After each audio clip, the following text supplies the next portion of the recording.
ನಮ್ಮ ಪಕ್ಷ ಗಟ್ಟಿ ಐತಿ.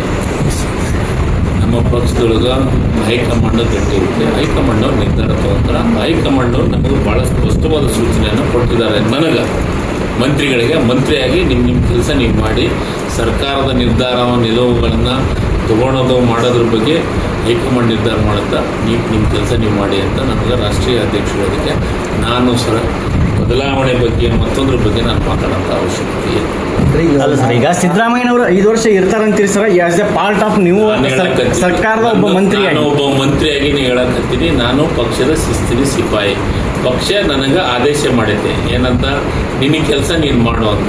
ನನ್ನ ಕೆಲಸ ಈಗ ನಾಳೆ ಸರ್ ವೈಯಕ್ತಿಕ ಅಭಿಪ್ರಾಯ ಹೇಳಕ್ಕಾಗಿಲ್ಲ. ನಾನೊಬ್ಬ ಸರ್ಕಾರದ ಮಂತ್ರಿಯಾಗಿ ನನ್ನ ವೈಯಕ್ತಿಕ ಅಭಿಪ್ರಾಯ.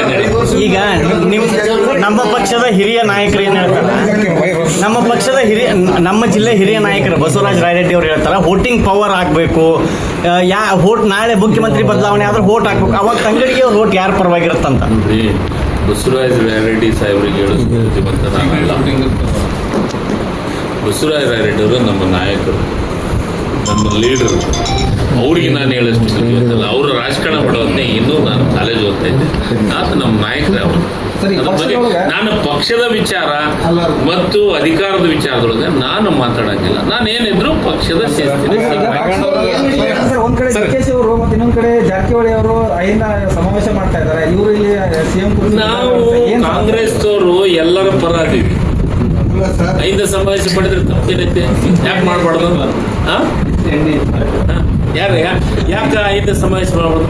5 ಪರ ಅದೀವಿ, ಲಿಂಗಾಯತರ ಪರ ಅದೀವಿ, ಒಕ್ಕಲಿಗರ ಪರ ಅದೀವಿ, ದಲಿತರ ಪರ ಅದೀವಿ, ಅಲ್ಪಸಂಖ್ಯಾತರ ಪರ ಅದೀವಿ, ಎಲ್ಲ ಸಮುದಾಯದ ಪರ. ಬಿಜೆಪಿ ಮೇಲೆ ಅಟ್ಯಾಕ್ ನಾನು ಇಷ್ಟ ತನಕ ಬಿಜೆಪಿ ಮೋದಿ ಅವ್ರಿಗೆ ಬೇಕಿಲ್ಲ ಸರ್, ಪ್ರಶ್ನೆ ಮಾಡ್ತಾ ಇಲ್ಲ ಸರ್. ನಿಮ್ಮ ಪಕ್ಷದೊಳಗೆ ಪ್ರಶ್ನೆ ಮಾಡ್ತಾ ಇಲ್ಲ. ಅಲ್ಲಿ ಅಟ್ಯಾಕ್ ನಾನು ನಮ್ಮ ಪಕ್ಷದ ನಾಯಕರಿಗೆ ಕೇಳಷ್ಟು ನಾನು ದೊಡ್ಡವನಲ್ಲ ಸರ್.